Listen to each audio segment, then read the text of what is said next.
I am Jim Collison and live from the Gallup studios here in Omaha, Nebraska. This is Gallup's Theme Thursday, Season 5, recorded on June 26th, 2019.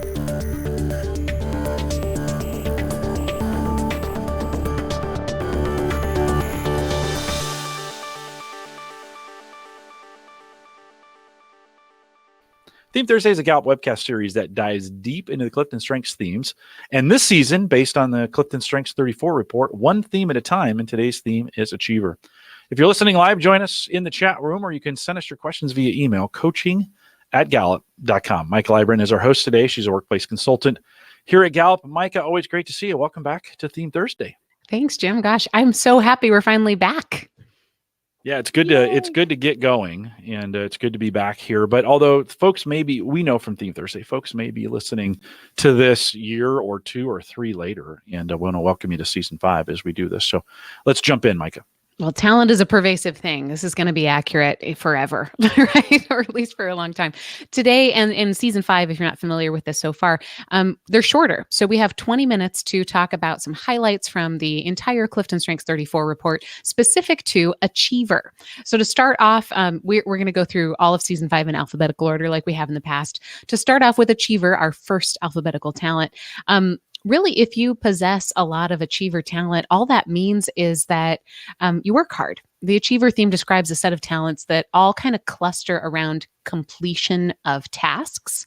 So Achievers tend to have a great deal of stamina and kind of forward-moving energy. Is that a fair representation, Jim, of Achiever? Yeah, I think so. Yeah. How might this Achiever notice this talent in their life? Yeah, so this is a question that I'm glad you asked, because I stole it from what I discovered when we were doing our Strengths Explorer series, this idea of what can we spot? And so with children, even before they're old enough to take a CliftonStrengths assessment, we talk about the concept of strength spotting as being a habit we should cultivate. I think it's pretty important to do that with adults as well. So when I'm answering this question, I'm asking myself, gosh, what could I take a picture of? Or what's the filmable behavior that might be associated with this? Or how does this talent show up outside of, a person? With Achievers, you might see a lot of checklists. You might see that they start their day at 0. And evidence of that might be the way that they talk about what they have to do during the day. It starts out from this assumption that they haven't yet had a win unless they've completed something. You might notice an extra boost of energy when something is completed. You might notice a drive to keep going until you can mark it off. Really that looks like resilience. That looks like energy. That looks like almost the ability to have quite a bit of stamina to keep going until you have reached the point where something feels complete. You also might notice that they count up rather than counting down. One of my very best friends has Achiever in her top 5. And I asked her as we were training for a half marathon together, like, do you count the number of weeks that we have left to go? Or, on a long run, do you count, I've got 5 more songs is typically how I think about getting through my runs. I don't have Achiever. And she said, absolutely not. With her high Achiever, it's always about, I've made it 6 miles today. I'm going to make it 7 miles tomorrow. And thinking about even in the middle of a workout, being able to say, instead of I have 3 to go, saying I've got 7 down already. So that idea of really completing and forward moving progress. Maika, that's an interesting thought when we think of that idea of glass half full or glass half empty based on each one of the themes. Ooh. In the sense of counting up versus counting down for Achievers. I never really thought of it that way, but that positive and negative, the positive being when I'm in that flow, it just seems like I want to get there as opposed to I need to get through this. So I don't know, maybe we can add that piece in. One of the new pieces on the 34 report is to talk about blind spots. And so what potential blind spots might hold Achievers back from excellence? Yeah. And you know what? It's important to realize these blind spots are not a diagnosis. There's no scientific guarantee that you would ever even encounter the blind spot that we suggest could be present within your theme. But it is our responsibility as talented human beings to understand how might that theme be perceived by other people, and how might that theme keep us from being our very, very best. So there might be something within the theme itself that prevents you from reaching world class, reaching that sweet spot of excellence. For achievers specifically, it's important to realize that that kind of stamina can be hard to keep up with. I used to think that this was a joke. And the more I think about it, the more I think I've got about 15 years of sort of informal data and research to back it up, that it seems achievers actually need less sleep than people who do not have achiever. And I think a lot of that has to do with the energy boost that they gain from completing something. In many ways, it feels like putting a mint in your mouth or getting that extra cup of coffee or having a little bit more sleep. That re-energizing is sort of what happens to achievers when they reach completion of something. That can be difficult to keep pace with. So that's important to, I think, be sensitive to when you're working with people who don't have achiever. That ability to go it alone, to be your own battery, to give yourself that own recharge, could also lead you to isolation. And so that's one of the things, in fact, that I took from our full 34 report, is that idea that you probably are fine being the engine, driving the work, completing and getting excited about that. It might also mean that you're going to be fine on your own, and there might be situations where you need to collaborate. What roles do achievers play on a team, or what roles can they play? So I think a powerful page in our CliftonStrengths 34 report is page 21, where we start to look at each theme as it's represented within its leadership domain. If you want to learn a whole lot more about leadership domains, tap into season 3 of Theme Thursday, where we go through all of these. Achiever lives in the executing domain. And within that domain, it's different from a few other executing themes. Think about the theme of responsibility is, hey, I do it because other people are counting on me. Maybe the theme of deliberative, still in that executing domain, is I do it because it's safe, well thought out decisions. Discipline, again, to contrast that, would say, I do it to create or further order and structure. Achiever's going to say, I do it because I'm delighted by the doing, or because I'm delighted by doing my to-dos. That sounds like a fun song that could happen there. So it's different than some of those other executing themes, where it truly is about the progress toward completion. And I think that that's an important idea to think about when you ask the question, Jim, of what role does it play in a team? You know, in partnership, achiever can increase the pace of other people, can help others complete more tasks, or I think in some cases, and this will be a fun contrast today, we're also going to take a break, do a little bit of a mid-show, and then record activator. So I'll just do a quick contrast there. Achievers about the crossing the finish line. Activators about starting up at the starting line. So sometimes the role that achiever can play in a team is helping people really follow through on outstanding commitments that haven't yet reached completion. They derive energy and enjoyment from work itself. And so they can make executing a delightful, enjoyable thing. Maika, that section's, I think, going to become quickly my favorite part of what we do. There's so much packed in it. If you miss that, you might want to just stop, not listening live. But if you're listening to the recorded version, go back and listen to that again. Maika really works through how this fits in each with the domain. There's a lot packed into that, but Maika, that's going to become one of my favorites. Any clues, advice on communicating well with an achiever? I think don't gloss over or talk around the tasks at hand. Make those front and center. Achievers are going to make sense of the world through what can and has been completed. Ask an achiever what they've done today.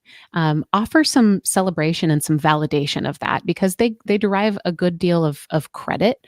And I think they make sense of their own space in the world by looking at what they've done. And this might seem like a counterintuitive question, but what might inspire or motivate someone with achiever? You mean counterintuitive because they might not need it? Exactly.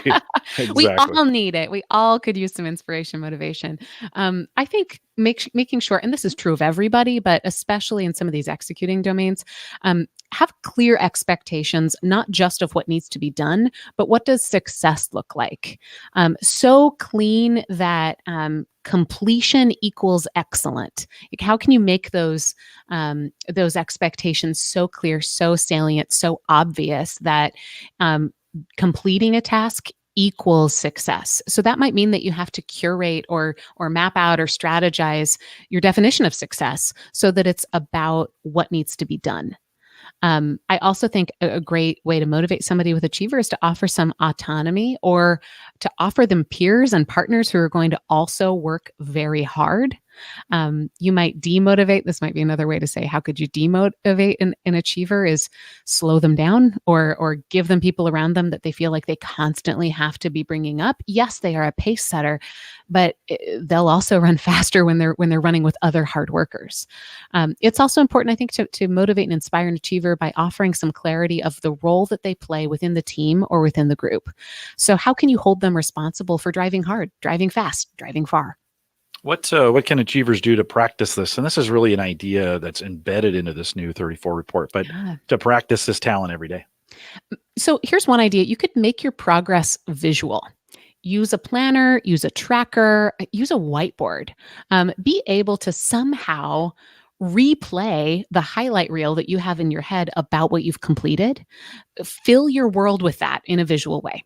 Another idea is perhaps have some designated progress partners that you share your current state with every day. This kind of accountability of somebody who's also counting up throughout the day can create a shared bond. And it doesn't have to be somebody who has Achiever, just somebody who knows how your brain works and appreciates it. Mike, I'll bring up a visual aid just so folks know my 34 report right here. I printed it out. I like to write. You could download it and keep it as a PDF, make it available, write your own, keep your own notes. But I've been spending as we go, and because Woo is my favorite theme, I've been spending time going through, making notes, taking things, writing those in. I think this idea of practice, right, this aiming just becomes so important in what we're doing. So speaking of practice, what can we do with any of our CliftonStrengths, right, to get better or stronger? So this is where this is going to work for you if you have Achiever, and it's going to work for you if you don't. Talent multiplied by investment is how we get to strength. And I think very often we get too distracted by talking about naming things over and over and over again, or even naming potential ways they could go wrong. And we fail to really, really invest in that talent. And today's opportunity is to stop whatever you're doing right now, unless you're driving, and simply notice more about how your own strengths, regardless of what they are operating in your life. That is an investment. That is a way to start to springboard into that higher expectation of real excellence. So right here, right now is our last 3 minutes of our podcast, and we're calling it Talent Mindfulness. All right, let's go. Inhale. Exhale. Be right here with me. I'm going to take you through some guided mindfulness around your very talents. This is going to be different at the end of every single podcast for season 5. If you need to ditch us, you can, but I encourage you to stick around because it's going to be worth it. Right now, we're recording this at the end of June. So today's mindfulness exercise is a mid-year review. Think about the past 6 months that you've spent in your job, in your family, in your community, on this planet. When was a time during those 6 months that you felt especially proud? Remember where you were, remember what it felt like, maybe even think about what it smelled like, what were you hearing, who was there with you? When during those 6 months did you experience a feeling of power?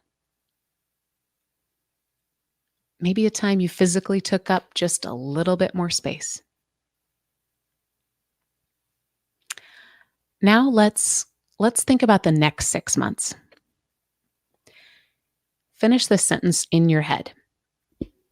In the next 6 months, the most promising thing about me is.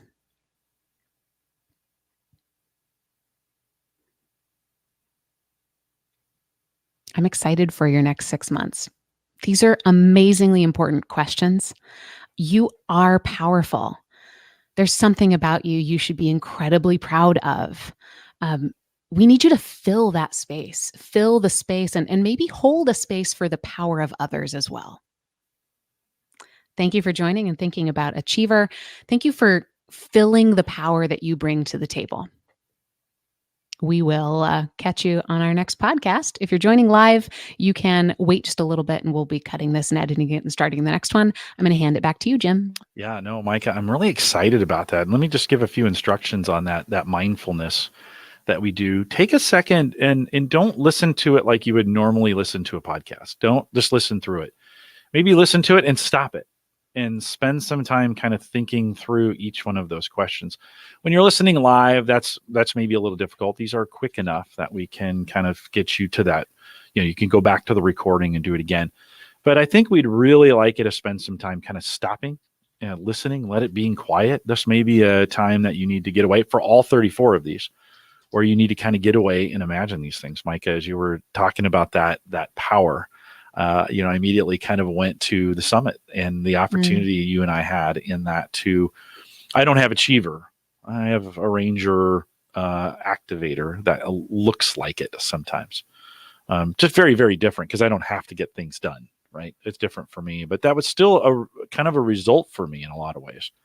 And it made me smile just for a second, you and I have both had a crazy week already coming up, and it was just a good, right? It was just a great reminder. Maika reminds us too, Israel's listening to this. If you want to review these talent mindfulness exercise, feel free to share the questions I offered on social. And we'd like to hear from you on what you're thinking.